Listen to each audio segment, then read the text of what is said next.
Bonjour et bienvenue sur la nouvelle vidéo d'analyse des cryptos du jeudi 22 avril. Donc il n'y a pas eu de vidéo hier parce que j'étais au travail, c'était un peu compliqué et je me suis aperçu qu'il n'y avait pas énormément de choses qui avaient bougé de toute manière au niveau du Bitcoin. Mais bon, c'est pas l'idée. L'idée c'est que je vous fasse une vidéo quotidiennement. Donc là j'ai un peu loupé ça hier, désolé pour ça. Et on attaque de suite sans transition sur l'analyse du Bitcoin. Il est aujourd'hui, donc on est le 22 avril, il est 9h54 pour être précis. Et je vous fais l'analyse tout de suite. Donc, on arrive sur des niveaux relativement dangereux. On n'est pas revenu sur les niveaux des 50 000. Donc là, je vais prendre le Bitcoin en euros, hein. Maintenant, je vais rester en euros parce que sinon, ça risque d'être trop compliqué de changer entre dollars et euros. Je vais rester sur le Bitcoin contre de l'euro. Donc, on n'est pas revenu sur les niveaux des 50 000 hein, depuis 5-6 jours de cotation. On est toujours un petit peu dans cette baisse. Et là, on arrive vraiment à la limite de la. On est sur la bande de Bollinger inférieure.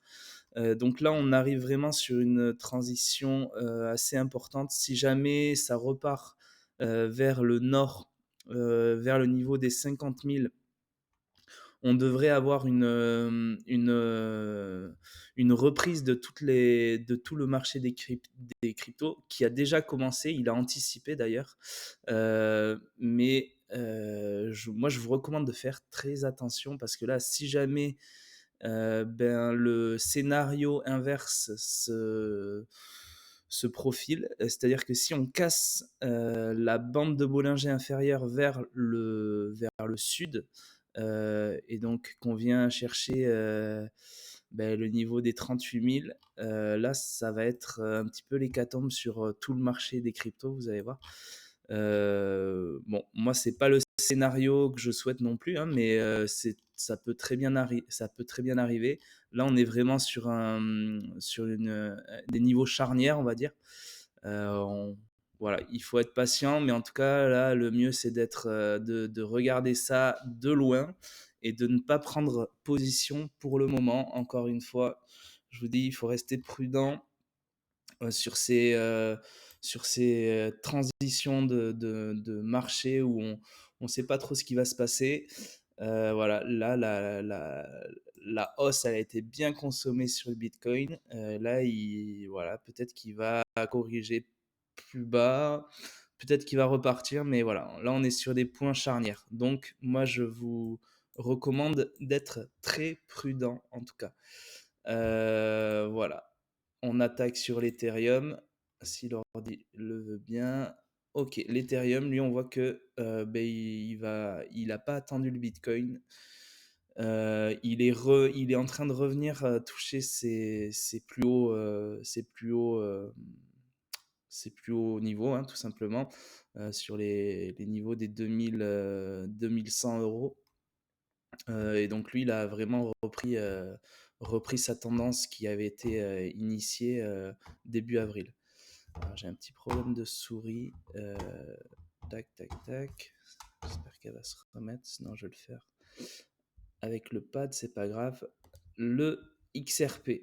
XRP, c'est pareil que le Bitcoin. En fait, là, lui, on est vraiment pareil sur la même type de configuration. C'est-à-dire que si on regarde le Bitcoin, si le Bitcoin se met à chuter vers le bas, on peut s'attendre évidemment à ce que le XRP suive et revienne à minima sur les niveaux des 0,80 centimes, si ce n'est peut-être plus bas au niveau des 0,70. Voilà, donc là, bon après la probabilité la plus forte, c'est que ici on revienne comme l'a fait l'Ethereum, reprendre une belle bougie verte là qui vient casser cette barre de résistance et qui réattaque sur les niveaux des 1,70. Cependant, le XRP là en ce moment il est vraiment il est vraiment adossé à ce que fait le Bitcoin. Moi, c'est ce que j'ai remarqué parce que je fais un peu de trading sur cette crypto-là.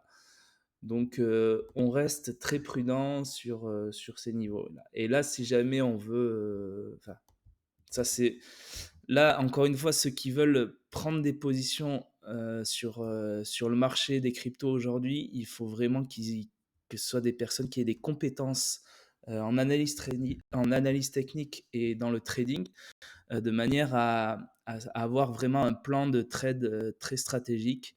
Ou par exemple, bah là, ce qu'il faut en trading, là, ce qu'il faudrait, c'est attendre qu'on ait une cassure à la hausse sur le XRP et qui sera sans doute présente sur le Bitcoin. Une cassure à la hausse, prendre éventuellement un ordre d'achat à plage de déclenchement au niveau des 1,28, 1,30 pour essayer de reprendre l'ascension et de ben, comment dire, la tendance haussière qui repartirait, quoi. Mais l'idée, c'est de vraiment pas anticiper ce que va donner le marché, parce que si jamais on veut anticiper, c'est-à-dire qu'on rentre en position ici pour essayer de prendre le plus bas. Sauf que, en fait, le risque, il est beaucoup trop important à ce que ben, le marché continue de chuter finalement et casse avec une bougie rouge vers le bas.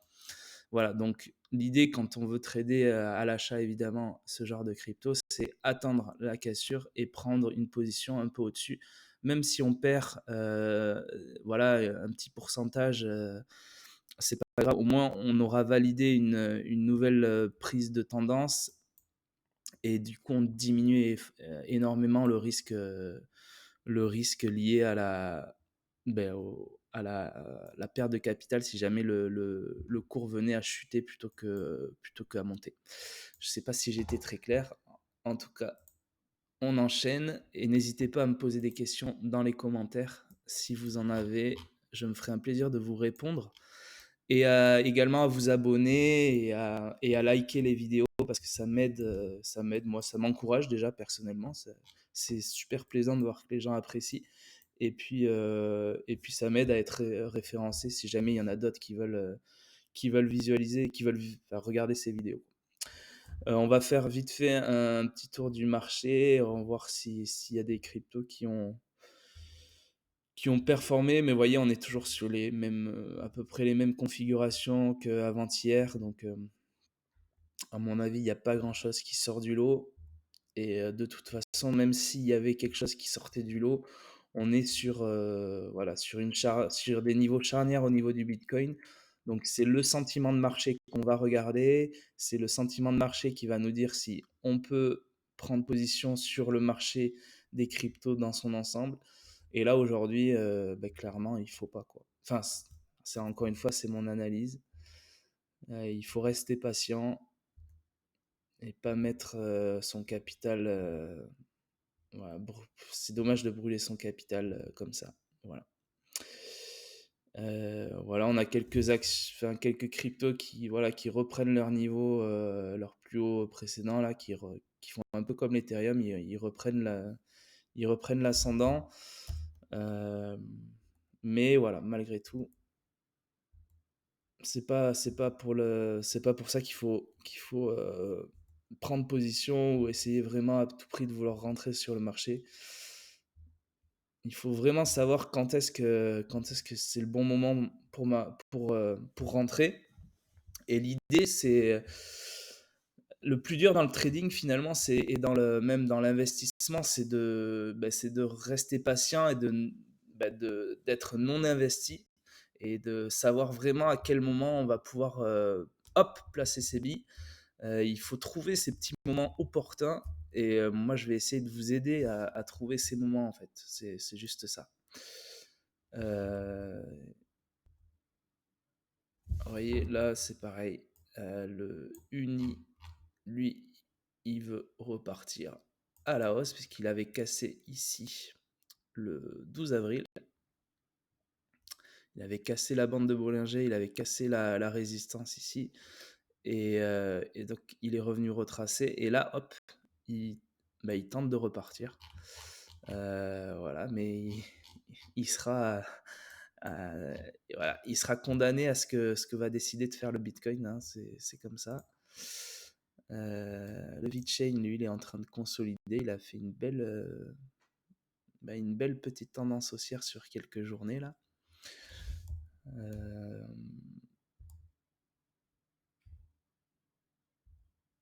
voilà, donc rien de particulier.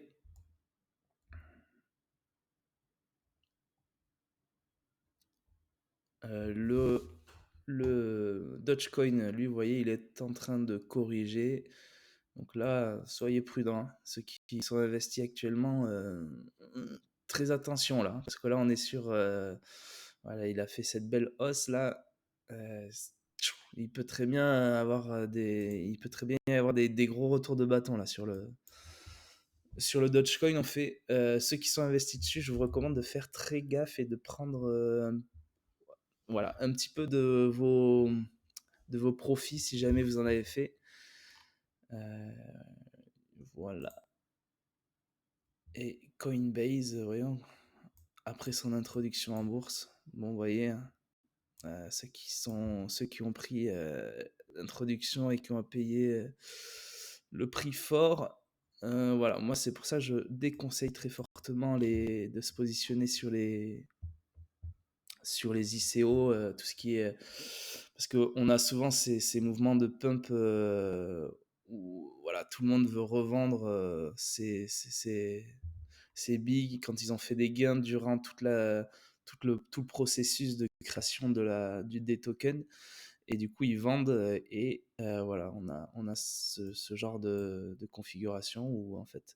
Après, c'est fort possible que ça reparte hein, parce que c'est quand même une monnaie une crypto qui a certainement énormément de potentiel et Coinbase c'est un des exchanges les plus reconnus dans le monde, donc c'est fort probable que ça reparte, hein. On a vu avec le BNB de Binance que c'était, lui il avait super bien performé, mais voilà, pour l'instant on n'est vraiment pas dans, dans des configurations intéressantes.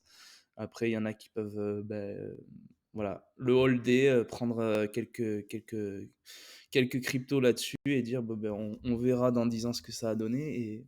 Et voilà, c'est vraiment la vision qu'il faut avoir quand on achète sur voilà, des ICO et des choses comme ça. Il faut essayer de holder ses positions parce que là on est sur une crypto qui a voilà elle est basée c'est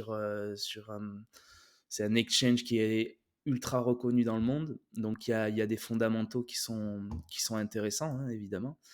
Euh, mais pour autant voilà, il y a des moments où c'est peut-être plus opportun de prendre. Voilà. Eh bien, sur ce, euh, je vous souhaite une excellente journée. J'espère que vous avez apprécié la vidéo. J'essaye d'être le plus concis possible. Je vais essayer de faire moins de blabla. Je sais que j'ai un peu de mal encore à exprimer correctement toutes les idées et tout ce que je veux transmettre. En tout cas, sur ce, je vous souhaite une bonne journée et soyez très prudents sur les investissements que vous engagez sur le marché des cryptos. Bonne journée à tous et à demain pour la nouvelle vidéo. Bye bye.